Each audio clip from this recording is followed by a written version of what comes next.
very good evening and warm welcome to Power News. You're waited to the power sector. I'm Jyotiraditiya. Let's start the program from news of the week. The Power Ministry has proposed a relaxation in norms for 25 big projects that are being implemented at a cost of rupees 1.61 lakh crore by companies, including NTPC, Jindal Power, Reliance Power and Lanco Infratech, to help them avail fiscal benefits under the mega power policy. The ministry has asked the Cabinet Committee on Economic Affairs to grant more time to the companies to sign power purchase agreements with distribution companies and allow tax benefits proportionate to the tied-up capacity. In addition to that, the government has also eased qualification norms for companies bidding for the two proposed ultra-mega power projects in Odisha and Tamil Nadu, and also amended a clause on fuel charge to attract developers in a slowing economy. To discuss how much these initiatives could boost the private participation and regain their confidence for investment in the sector, we have with us Mr. Sanjay Sagar, JMD and CEO, JSW Energy. Mr. Sagar, private investment in power sector dipped by 44% last fiscal. To address the concerns of the private sector, government has amended bidding guidelines for Case 2 projects. How much do you think the amendments brought in standard bidding documents will boost private participation in the sector? Well, contrary to boosting investment in the private sector and the power generation, I think the standard bidding documents which have been brought out now will have a negative effect on the investment coming in. Despite extended negotiations over the last year and a half, I don't think the government has been able to address the main issues which were put forth by the generation companies through the APP. Most of those issues have been left unaddressed, and in the present circumstances, I don't see these documents attracting or boosting the investment in the generation sector. Well, it has been observed that very few states have come up with power procurement tender. Do you feel the revised Case 2 bidding guidelines have addressed all the issues concerning states, IPPs and finances? Well, the revised Case 2 bidding guidelines have not really taken a final shape thus far. And a lot of tweaking and modifications have to be done in the bidding guidelines for attracting, for generating the generators' confidence, so to say. For example, it is very necessary that while allowing pass-through on the coal, the categories of people who are companies who are generating on captive coal, companies who are generating on linked coal, and companies who are operating on imported coal, they have to be segregated and the bids have to be called separately. It is very necessary for the government at the same time to ensure that generators who've got access to captive coal or to linkages supply their power only against long-term bids, and the short-term market per se is left to the people who are generating with imported coal. Power equipment makers and generators are at loggerheads as the government contemplates making domestic equipment sourcing mandatory for mega projects. How will it affect the entire power chain and upcoming projects? See, I think it's a very retrograde kind of a step. We are again coming into, the old license Raj kind of a thing, where we are restricting competition. There are not a large number of choices in the in the domestic sector as far as power equipment is concerned. They are not very competitive. I am saying this despite JSW being a BTG manufacturer, or TG manufacturer, and despite that, I'd feel much more comfortable if the competition was thrown open to non-domestic companies from outside India also. It would certainly help in bringing down the project costs. And the domestic generators the domestic manufacturers are free to compete.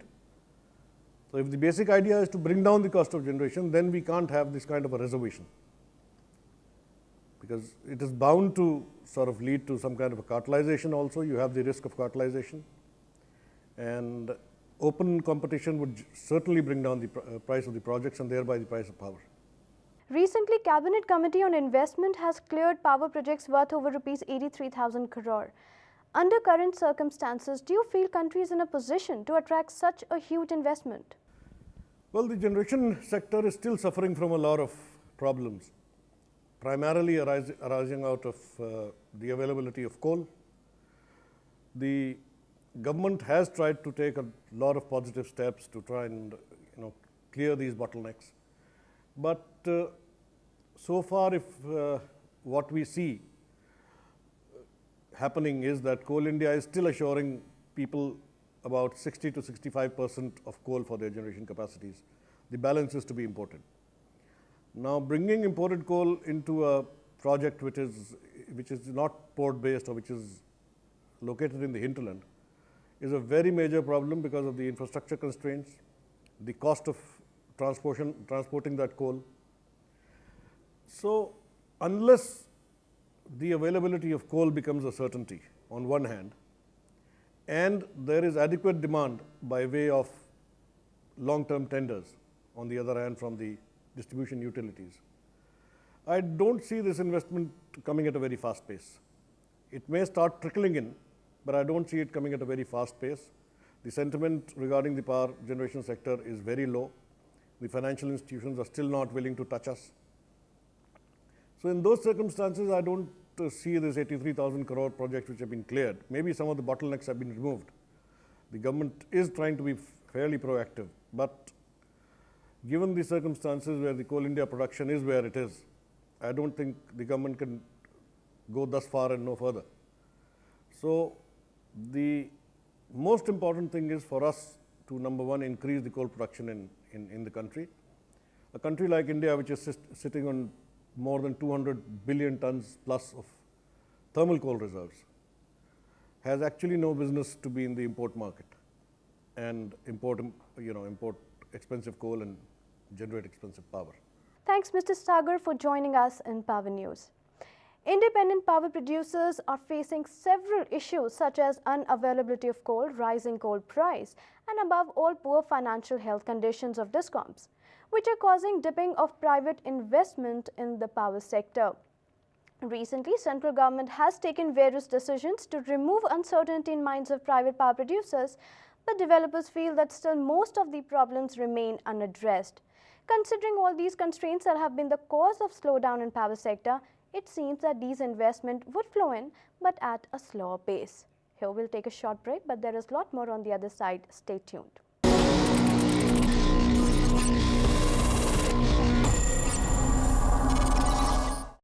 Indian Energy Exchange, India's premier power trading platform. From manufacturing of energy cables to EHV installations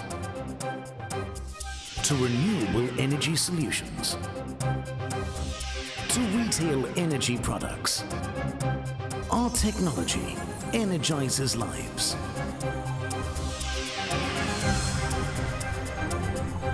Ravin, energizing lives. To turn movements into a ballet, you need a choreographer. To turn products into integrated solutions, you need Larsen & Toubro.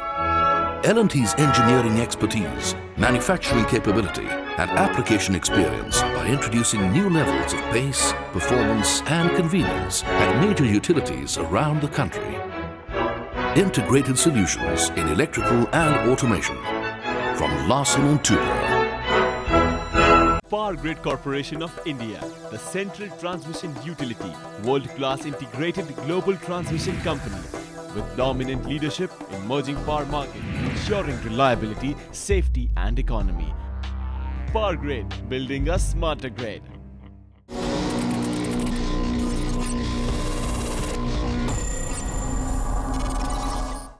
Welcome back. Keen on taking advantage of the National Solar Mission, the public sector unit, SJVN Limited is also making foray into the renewable energy sector. SJVN has an investment plan of Rs 23,000 crore in the next 10 years and plans to add almost 4,000 megawatt capacity through different forms of energy by the year 2020. A leading hydropower mini Ratna PSU, SJVN has also ventured into thermal power generation. To talk on company's performance and future growth plan, we have with us Mr. R.P. Singh, CMD, SJVN Limited. Mr. Singh, how has been the performance of SJVN Limited in the last 1 year? See, last 1 year, The SJVN performance is, we start with the mega and the mighty project of NJSPS, which is already on the path of achieving more than the design energy of 6612 million unit and achieving highest ever plant ability factor of over 105%. Till yesterday night, it has generated 5,573 million unit, well ahead of something around 250 million unit ahead of the last year's generation during the same date, and plant ability factor of around 108%.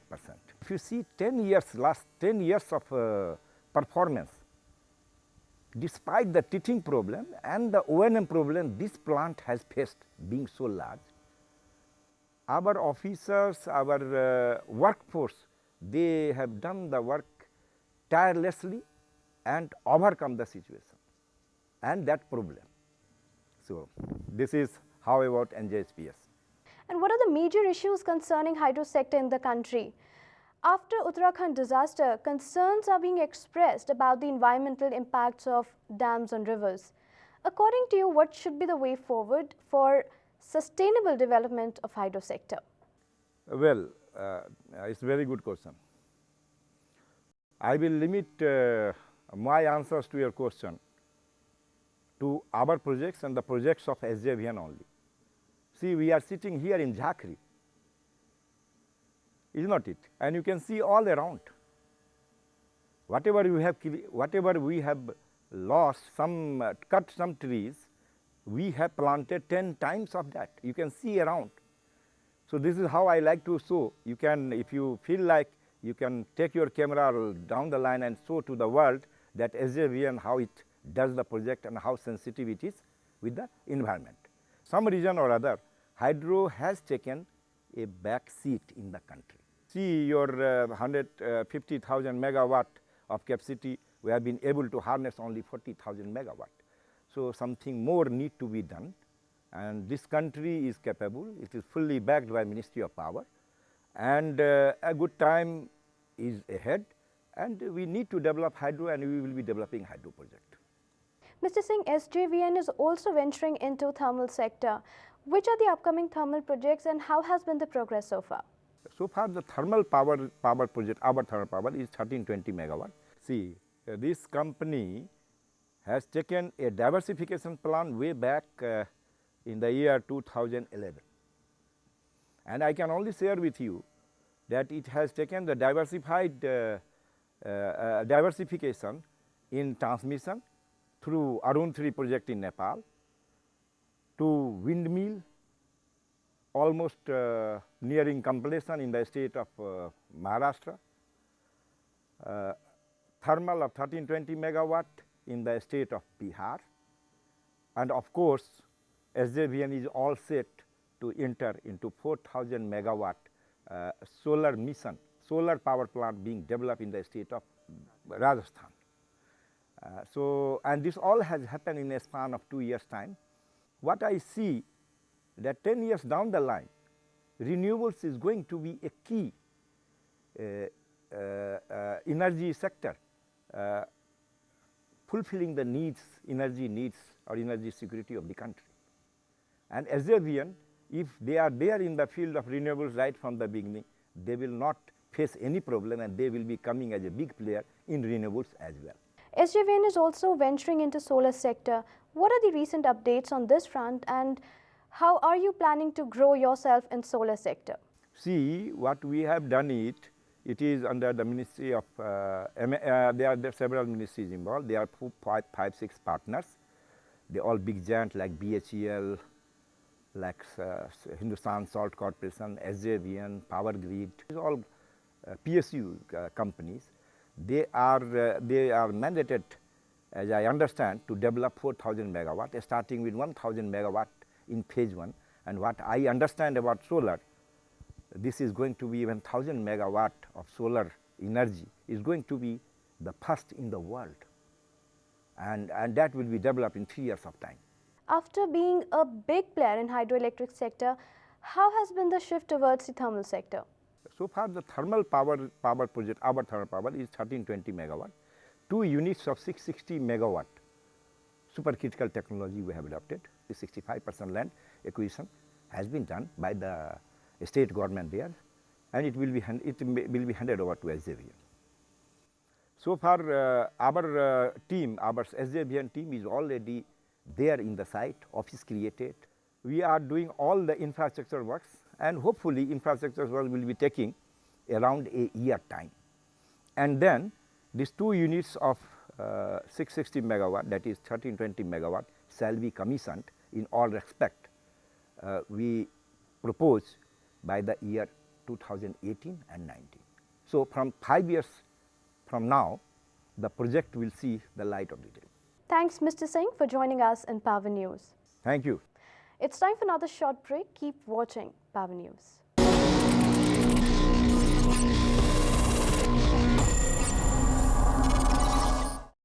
Indian Energy Exchange, India's premier power trading platform.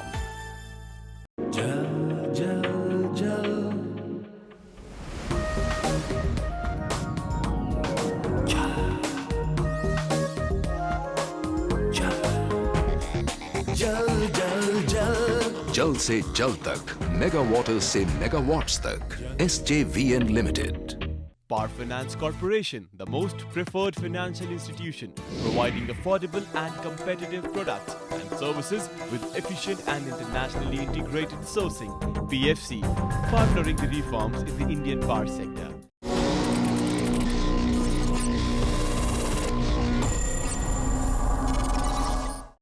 Welcome back. You're watching Power News. Light at the End of Tunnel, a book written by Mr. R.V. Shahi, former Secretary Power, was released by Minister of State for Power Independent Charge, Shri Jyotiraditiya Scindia. R.V. Shahi, a stalwart of the power sector, has served the sector for most part of his career and has occupied the top positions in the sector. His earlier works include Energy Security and Climate Change, Indian Power Sector Challenge and Response, and Towards Powering India, Policy Initiatives and Implementation Strategy. Take a look at this report.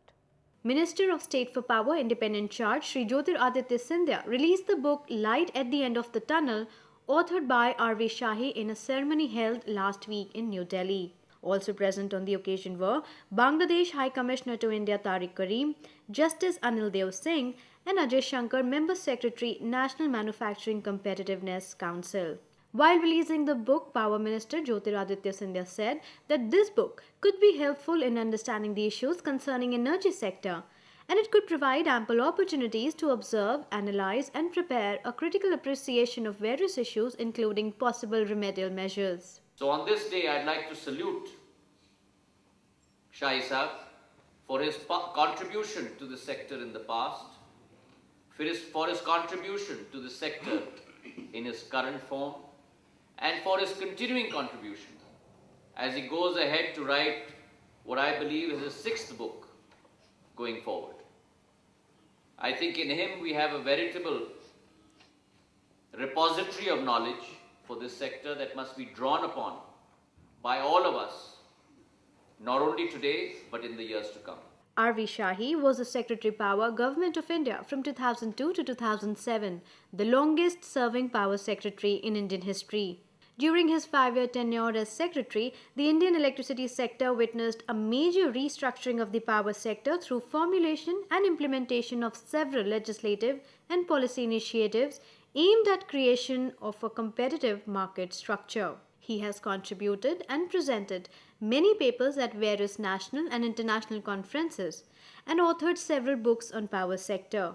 The book Light at the End of the Tunnel, Way Forward for Power Sector is a compilation of his various articles, and it attempts to capture all the contemporary issues concerning not only the various segments of the power sector but also coal, gas, environment, climate change and energy efficiency. In the company focus segment, today we'll talk about inland power. Diversifying from logistics, jewelry exports, tea plantation and bearing business of the inland group, Naveen, the Executive Director of Inland Power, the young dynamic ISB graduate, has ventured into the power sector and presently developing a 126 mega power plant project in Jharkhand with almost 630 crore investment. Naveen Somani started his first venture at the age of 26. To talk on company's vision and growth plan, we have with us Mr. Naveen Somani, Executive Director, Inland Power. Naveen, first of all, I'd like to know that what motivated you to venture into the power sector? On our side, we thought that we were already into services, we were already into exports. So industry and infrastructure were the areas where we want to get into. Power was the first area that we focused on. The area that we wanted to capture or enter into was actually a niche area in power, not something of a scale level where we did not want to get into hundreds of megawatts right away. We wanted to enter into a smaller scale whereby we can, with a environmental thought in mind, that the country generates a lot of industrial wastes out of other activities which can be used in power in feeding as a fuel in the boilers. And that would be serving two purposes, taking care of the environmental issues arising out of those industrial wastes, as well as generating power on the side. So considering that in our mind, we've gotten into the smaller segment with industrial waste as our primary focus area. Tell us in brief about the project you are developing in Jharkhand and how has been the progress so far? Inland Power Limited, our power subsidiary, a power venture, is based out of Jharkhand right now. Our first project, which is 2x63, the first project which is 63 megawatt, is coming up in Jharkhand right now. The second 63 will start after this, and we will be able to complete it by 2015. Naveen, according to you, what are the major bottlenecks and challenges independent power producers are facing in the country? There are lots of challenges, there are lots of bottlenecks. The main being policy guidelines being changed quite often. Power being a long gestational business, policy change every 2 years actually hurts the investors who have adhered to one policy area, and suddenly the game changes. Another area which could be better is helping power and other infrastructure sectors on a single point of contact basis. If single point of clearances are given, maybe it will be expediting the projects a lot more. Lastly, tell us what is going to be your growth strategy and target in the near future? IPL has planned on a short-term basis and a long-term basis. On a short-term basis, we have plans to expand this 2x63 is a completion, and furthermore into wind and solar areas, solar power areas. On a long-run basis, in the existing Jharkhand setup, we have plans to do. We estimate that the wastes available can help us go up to 600 megawatts also. Whether we will be able to complete it by 2020 or 22, we are still debating, but that's our long range plan. We are also very much focused on renewables, which is solar and wind. Upcoming area that is we've seen some lights is the hydropower sector, and I think some smaller hydro in various states are being offered to us now, and we will be able to do one or two projects in the same. Thanks, Naveen, for joining us in Power News. Thanks a lot. With this, we come to an end of this episode of Power News. Keep sending us your suggestions and views at info@indianpowernews.com or call us on 011-405-60701.